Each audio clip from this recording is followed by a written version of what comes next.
L'action en justice intentée par l'ancien pilote de Formule 1 Felipe Massa contre les instances dirigeantes du sport et les détenteurs des droits commerciaux représente un défi majeur à la finalité des résultats du championnat du monde 2008. Le cœur du litige porte sur l'issue de la saison 2008, qui a vu Lewis Hamilton remporter le titre avec un seul point d'avance sur Massa. Cette marge de victoire extrêmement étroite est au centre de la réclamation de Massa, car les points perdus lors d'une seule course, le Grand Prix de Singapour, ont suffi à modifier le résultat du championnat. La dernière course au Brésil a vu Hamilton décrocher la 5e place nécessaire dans le dernier virage du dernier tour pour s'emparer du titre. Ce moment final souligne la marge infime qui séparait les deux pilotes, rendant les points perdus à Singapour d'une importance cruciale pour l'issue globale. Le procès de Massa, déposé devant la Haute Cour de Londres, vise la Fédération internationale de l'automobile, la direction de la Formule 1 et l'ancien directeur exécutif de la F1, Bernie Ecclestone.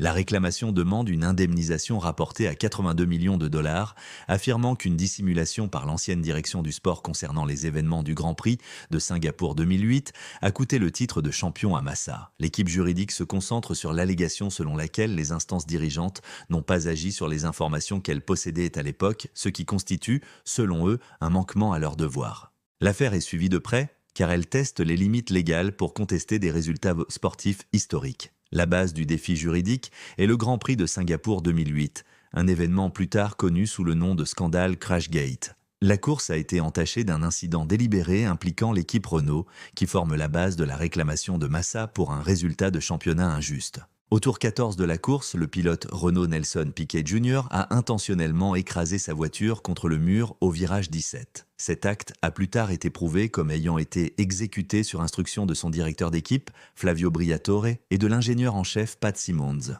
Le but explicite de l'accident était de déclencher une période de voiture de sécurité qui bénéficierait stratégiquement aux coéquipiers de Piquet. Le coéquipier de Piquet, Fernando Alonso, avait effectué un arrêt au stand précoce juste avant l'accident. Le déploiement de la voiture de sécurité a permis à Alonso de remonter en tête du peloton alors que les autres voitures s'arrêtaient sous les conditions de voiture de sécurité. Felipe Massa menait la course au moment de l'incident.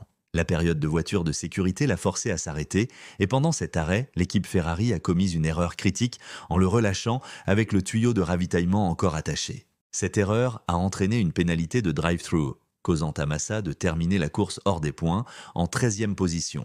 La perte de points de cette course est le lien direct avec l'issue du championnat. La différence entre remporter le titre et finir deuxième était d'un seul point. Si les résultats du Grand Prix de Singapour avaient été annulés, ce que l'équipe de Massa a argué qu'ils auraient dû l'être selon les règles, Massa aurait été le champion du monde 2008.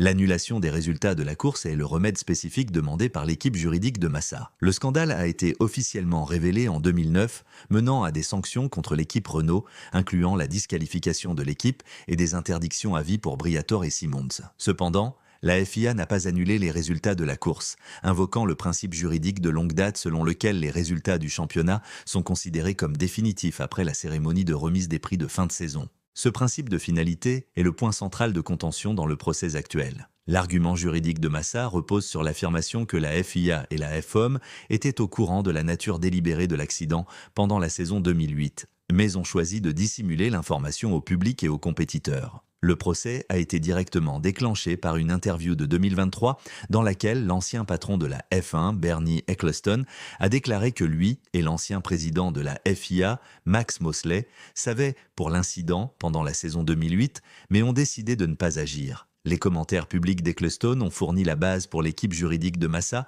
d'arguer que de nouvelles preuves avaient émergé, leur permettant de contester la finalité des résultats. Les avocats de Massa affirment que la FIA a violé ses propres réglementations, spécifiquement celles régissant l'enquête prompte sur les incidents graves en n'agissant pas immédiatement sur les informations qu'il possédait. Ce manquement, arguent-ils, constitue une rupture de contrat et un manquement au devoir de diligence envers les compétiteurs. L'équipe juridique allègue que les instances dirigeantes et les individus ont délibérément conspiré ensemble pour dissimuler la vérité, ce qui a directement impacté l'issue du championnat et la carrière de Massa. La réclamation se concentre sur les actions des instances dirigeantes et de leurs anciens leaders, non sur les pilotes impliqués dans la bataille pour le championnat. Les défendeurs, la F1, la FIA et Bernie Ecclestone, ont monté une défense robuste, cherchant à faire rejeter l'affaire avant qu'elle n'atteigne un procès complet. Leur argument principal est que la réclamation est prescrite, signifiant que le délai légal pour contester les résultats de 2008 a depuis longtemps expiré.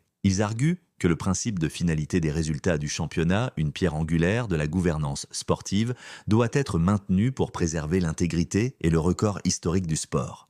Les défendeurs soutiennent que permettre à l'affaire de procéder créerait un précédent dangereux, potentiellement ouvrant la porte à des contestations d'autres résultats sportifs historiques. Une audience significative de 3 jours a eu lieu fin 2025, où les avocats des deux parties ont présenté des arguments détaillés sur la question de savoir si l'affaire devrait être autorisée à procéder à un procès complet.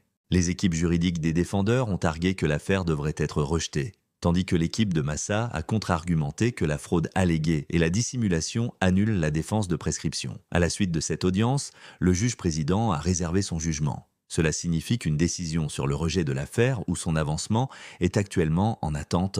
L'issue de cette décision préliminaire est cruciale, car un rejet mettrait fin au défi juridique de Massa, tandis qu'une décision d'avancée escaladerait significativement l'affaire. Il est important de noter que Lewis Hamilton n'est pas un défendeur dans l'affaire. Cependant, en tant que détenteur actuel du titre de 2008, l'issue du procès a des implications directes pour son premier championnat du monde. L'action juridique de Massa se concentre sur les manquements allégués des instances dirigeantes et de l'ancienne direction de la F1, non sur la performance ou la conduite de Hamilton. Les défendeurs arguent que rouvrir l'affaire créerait un précédent dangereux, potentiellement menant à des contestations d'autres résultats historiques et sapant l'autorité de la FIA. La décision prochaine du juge déterminera si le défi juridique au championnat du monde 2008 continuera vers un procès complet. Un processus qui exigerait une divulgation étendue de documents internes et de communication de l'époque, potentiellement révélant d'autres détails sur le processus de décision en 2008 et 2009. L'affaire est un test pour savoir si le cadre juridique du sport peut accommoder une réclamation de fraude historique. La réclamation financière de 82 millions de dollars représente les pertes estimées en revenus, opportunités de sponsoring et valeurs de carrière que Massa attribue au fait d'avoir été privé du titre de champion du monde. Ce chiffre est basé sur une analyse experte de la différence financière entre être champion du monde et vice-champion en Formule 1. Les dommages demandés sont un composant clé de l'action en justice, reflétant l'ampleur perçue de l'injustice.